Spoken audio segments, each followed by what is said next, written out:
my lovely sewing friends, it's Catherine here from my YouTube channel Serenity Sews, and I'm here today to share with you 4 looks, and I'm doing this in a very different way because I'm using or demonstrating, if you like, what I've made in 4 of the fabrics from Beyond the Pink Door. All of these fabrics were in our subscription boxes, so you don't know what you're going to get. Andrea, I know, has a good idea what all of her customers kind of like, and she's brilliant actually at sending me fabrics that are the colours that I like and the almost like the tones and the style of the fabric too. So she's an incredibly gifted fabric sales, I suppose, but she's got great insight into her customers' likes. So this is why we're loyal to her, and I think all of the fabric that I've had from Andrea, I may not have chosen it if I'd have gone on to the website and had a look, but without a doubt I'm using it and making it. And actually, even if I feel it doesn't suit me, there's someone I know that I can use it for, so like my sisters or my little great niece and nephew, Evelyn and George. So firstly though, I wanted to show you what I'm wearing today, and I put it on specifically because those of you who remembered a long time ago I made the patina blouse by the Friday Pattern Company, and it was a awful fit. It was too big, it hung off my shoulders, and I made it in a lovely viscose too. I think it was a viscose twill, and it was just so big, and to be honest I hadn't got the wherewithal to take it to pieces and to do it again, so I just scrapped it, put it away, and thought I'll do it someday. Anyway, very recently I decided I'm going to get that out and I'm going to work on it to make it fit me, and here it is. Now, very often if I'm in Boys, which is a kind of everything under the sun type of shop, mostly to the north of England, however down where we are, which is North Midlands I suppose, we've got a couple, and I go to one at Bingham, which is where my grandchildren live, but I also go to one nearby, it's around about 8 miles, in Colville, and sometimes I'll pick up, when their sales are on, a fabric that I know I'm going to use for just, if you like, testing out and trying things. So I got this cotton poplin, and as you can see it's a white background with these red and blue anchors on, and it was £2 a metre. So I mean, you know, I'm not going to cry if I make a mess of it, but I didn't, and I'm just going to move that down. So as you can see, fit is now perfect. I managed to do the collar that I liked, which is part of the attraction I think for this blouse. It sits so lovely. Oh yeah, that's something I had to do. I should have put the buttonhole slightly higher and didn't. So little hook and eye, and there we go, Bob's your uncle. So that was a real success, and now I will make some more of these. I'm really into at the moment making tops and blouses. I've got to have a real good sort out because there are some in my wardrobe that I've worn to death, and they need to go to another home. But firstly, I want to share with you this beautiful viscose. This was in one of the subscription boxes. I think it was in around February or March. I might be wrong. But that is so beautiful. It's a kind of forest green, but it's got pinks and golds, and then there are these little lurex. I don't know whether you can see that. I think it's picking it up. Flecks in it that actually really make this stand out. So I know you can't see this, but I'm going to put a photo in of this dress. That is the Hope dress. Now, those of you who follow me will know I've got a real love affair with style art. So the Hope dress is a very easy to make garment, and I always have a PDF, and I always go for the size 14, which fits me perfectly. The block, I have to shorten it, you know, there's no doubt about that, because I'm probably 5'2" now. I was 5'4", but you can see there the sleeves are inset into the bodice, and it's just simple then gathered skirt with pockets in the side.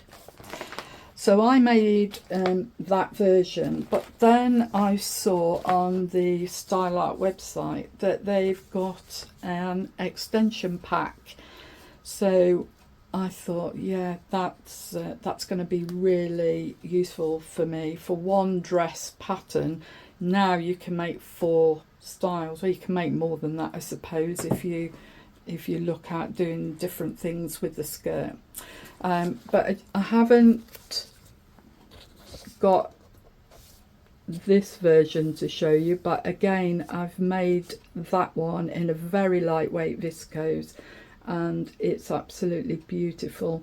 So those are the variations that come with the extension pack, and I'm going to make the I'll let me show you the button down version, that one, in probably some twill, viscose twill, because that would be so so useful, I think, in the winter months.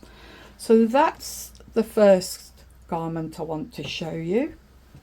Now then, second one is the Montana midi dress, again style arc, and again a very, very easy pattern.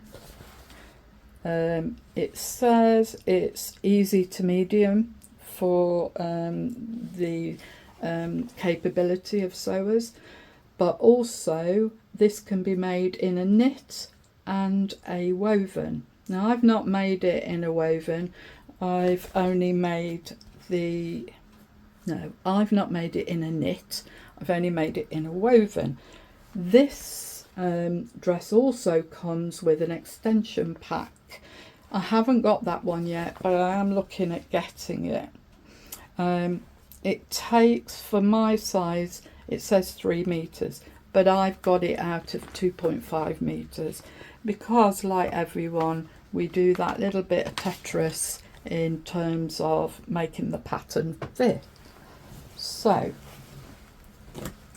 this is the Montana dress, and you'll remember this fabric again earlier in the year.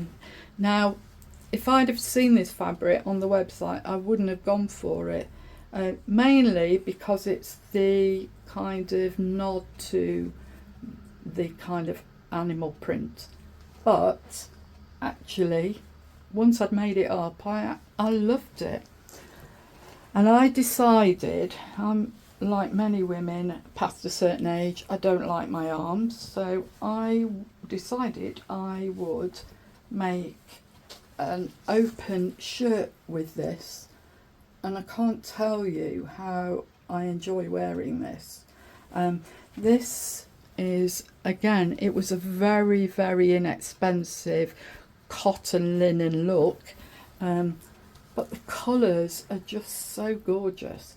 Now this pattern is another pattern company I really like, is the Tessuti company, and this is the Ines shirt, or Ines shirt. A very simple sew, I think.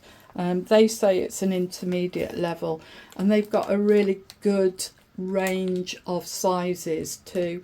I think I made the 16 in this because I wasn't sure how much give there was in it, because it looks like a nice fit on the model there.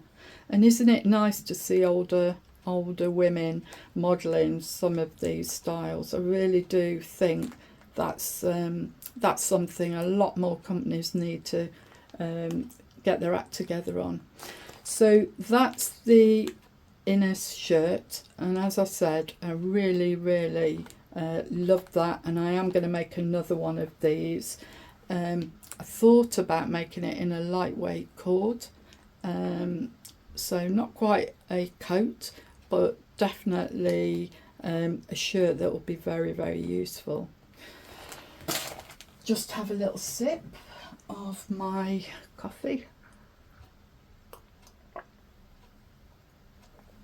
Okay, next pattern is another style up pattern. It's the Clementine top and dress. Can you see? Now, I hadn't made this. I really liked the neckline on this, and again, I wanted to try it out to see whether it would be needing an awful lot of work around the neck, because I have this, what I call a hollow chest, small shoulders, and you know, my bust is not that well, well, I'm not well endowed, let's put it that way.